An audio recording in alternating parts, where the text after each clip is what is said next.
Boa tarde, terceiro ano B. Vamos, a partir de agora, dar início à leitura do nosso livro, assim como comentários, algumas observações. Eu deixei um material de apoio para que todos pudessem dar uma verificada. E com isso, eu acredito vocês puderam, ter assim um embasamento um pouco até mais amplo para que vocês não pudessem ficar somente presos ao livro de vocês, às minhas leituras e aos meus comentários. Essa foi a ideia de colocar aqueles vídeos, justamente para que vocês pudessem ter terreno para onde nós estamos caminhando, tá bom? Terem um norte nesse terreno. O capítulo 85, o tópico se refere ao colapso do socialismo soviético. Aqui, a seguir, nós temos uma imagem de Lenin, tá bom? Vladimir Lenin, em consequência da queda do socialismo dentro da URSS, ok? Aqui eu serei bem sucinto, pois como você já tem embasamento, eu somente vou pegar e comentar aquilo que for mais relevante. Despedindo dos tempos soviéticos, dessa nossa vida, tentarei escutar honestamente todos os participantes do trama socialista. Em pouco mais de 70 anos, criou-se um tipo humano especial, o Homo soviéticos. Porque o Homo soviéticos não são apenas os russos, são também os belorussos, os turco-romanos, os ucranianos, os cazaques. Agora vivemos em estados distintos, falamos línguas diferentes, mas somos inconfundíveis. Isto era o socialismo e era simplesmente a nossa vida. Nesse tempo, pouco falávamos dela, mas agora que o mundo mudou irrevogavelmente, essa nossa vida tornou-se interessante para todos.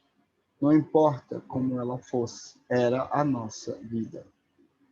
Passamos o tempo a falar de sofrimentos. Esse é o nosso caminho para o conhecimento.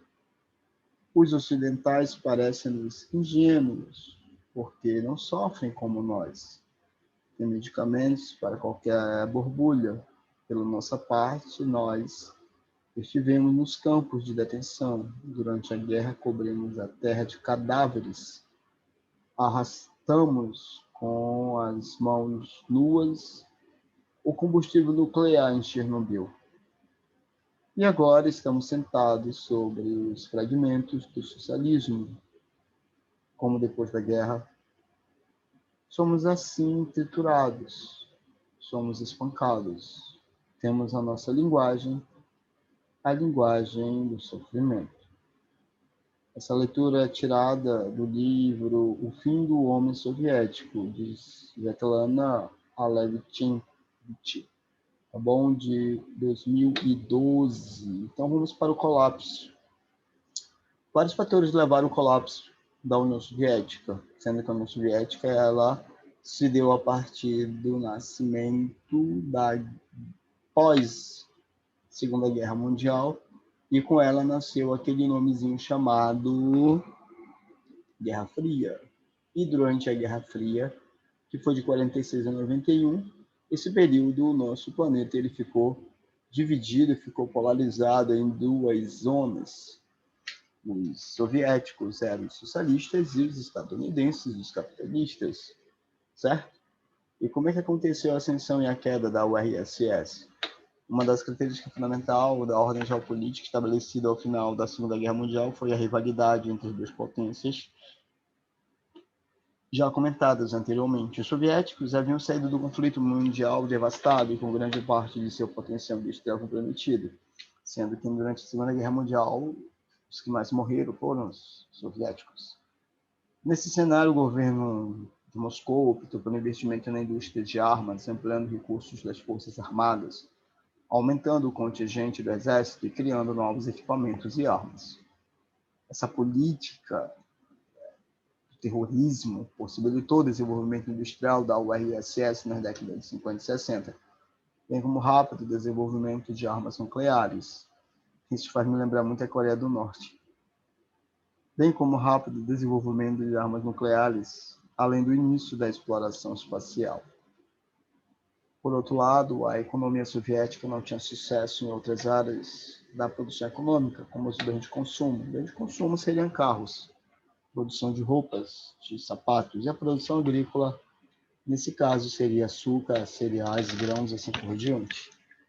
Os russos, eles priorizaram aquilo que naquele momento era mais significativo. Os soviéticos priorizaram aquilo que eles achavam que poderia estabilizar a sua economia, né? O poder bélico. O regime soviético tornou-se fortemente dependente do crescimento desses produtos ligados ao bélico militar e, por outra partida, era totalmente dependente do mercado consumidor, do agrário. Né? À toa que Cuba se tornou, né, o braço direito da União Soviética no que se refere ao açúcar. E quando a União Soviética quebrou, Rússia quebrou também. Quando a União Soviética quebrou, Cuba acabou quebrando, tá bom? Nesse cenário, investimentos bélicos e tecnológicos soviéticos começaram a apresentar cenários de esgotamento por falta de investimento da iniciativa privada, porque não tinha. Eles não conseguiam produzir, para produzir você tem que ter o quê? Tem que ter mercado, eles não tinham mercado. Então, você vai produzir para quem? E aí, o resultado da produção chama-se lucro. O lucro, você amplia, né, o teu parque industrial. Nada disso existia. Se você não consegue desenvolver, e esse desenvolvimento chama-se tecnologia, eles acabaram ficando no meio do caminho, porque, como eu disse anteriormente, não havia iniciativa privada. E quem é que faz a volatilidade da tecnologia? Não é o Estado, é a iniciativa privada, através do dinheiro do burguês, que faz investimentos em todas as áreas, em todos os segmentos, seja o aeroespacial ou seja o oceanográfico. É o burguês que é dono do capital. Enfim, incapaz de continuar a promover investimento acelerado na produção bélica e tecnológica, o RSS precisou adotar uma postura menos agressiva e mais diplomática. Está faltando dinheiro. Vocês acreditam, senhores, que uma certa vez na história a União Soviética emprestou dinheiro dos Estados Unidos simplesmente porque eles não tinham como pagar os seus dividendos? Hipocrisia. Porém, no final da década de 70, os acordos diplomáticos começaram a ser abandonados e teve início uma nova corrida armamentística. Dependia muito de quem estava no poder, ou seja, Washington, ou seja, Moscou. Dois eventos marcaram esse período, certo? E realimentaram as tensões da Guerra Fria, a invasão soviética do Afeganistão em 79, que exigia a intensificação dos gastos militares, e a eleição de Ronald Reagan, que colocou fim justamente à DTNT. Era uma política de... Aqui em cima o nome da DTNT. Começaram a assinar o acordo diplomático da DTNT. De extensão. Ronald Reagan, ele era republicano, tá bom? Então, ele é conservador. Enfim, o Ronald Reagan não existe mais, ele já faleceu. Mas ele era republicano, conservador. E o Partido Republicano, ele não visa acordos, ele visa mais o nacionalismo, aquela ideia de supremacia geográfica ou superioridade territorial. Perdão. Por meio de discurso conservador, Reagan ressaltava a necessidade dos Estados Unidos de demonstrar seu poder ao mundo, sobretudo os soviéticos. Adepto ao modelo neoliberal, o presidente era defensor do liberalismo econômico e, consequentemente, da redução do papel do Estado na economia. Foi ele que deu vazão ao desenvolvimento tecnológico. Adivinha quem? Bill Gates, Steve Jobs e assim por diante. Ok? Aqui, ó. E vem a ideia do neoliberalismo, sendo que o liberalismo nasceu a partir de uma ideia chamada capitalismo, tá bom? E no século XX, na década de 80, o Reagan e a ministra das Ilhas Britânicas, do Império Britânico, ou do Reino Unido, Margaret Thatcher, eles eram conservadores, mas, no entanto, eles acreditavam que o capital deveria ser gerenciado pelo burguês, que deveria ampliar o espaço, criando novos postos de trabalho, e o Estado não deveria ter nenhum tipo de interferência. É a ideia neoliberal, ok? Uma característica importante do desenvolvimento do capitalismo entre o fim do século XIX e XX foi a adoção de políticas econômicas inspiradas no liberalismo clássico.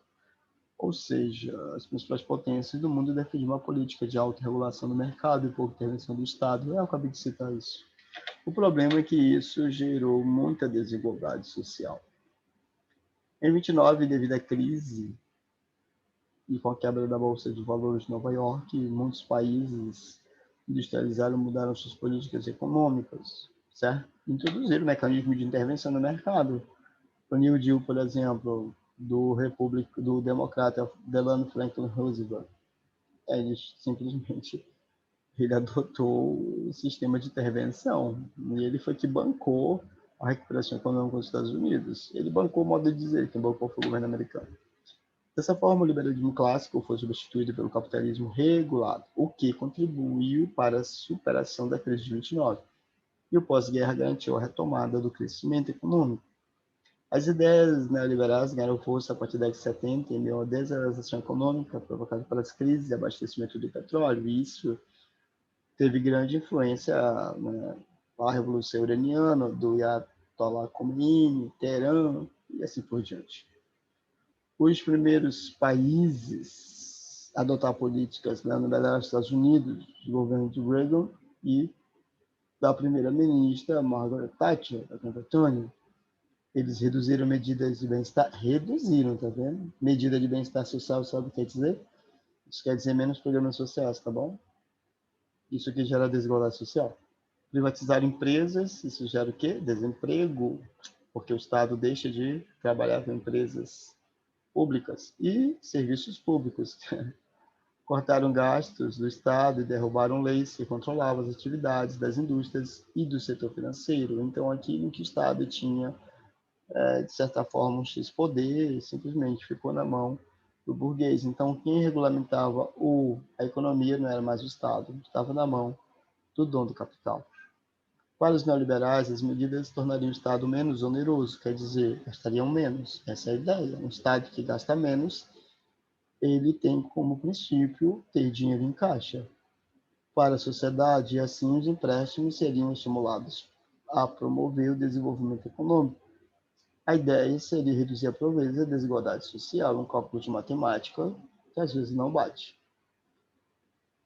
As políticas neoliberais ampliaram o desemprego, a desigualdade entre as pessoas e os setores mais pobres da sociedade encontraram dificuldades no acesso aos serviços essenciais que se tornaram cada vez mais caros.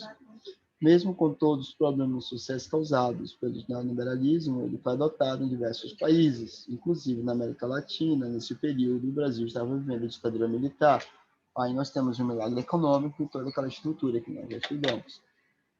Isso contribuiu para aumentar o abismo entre as nações mais ricas e as nações mais pobres.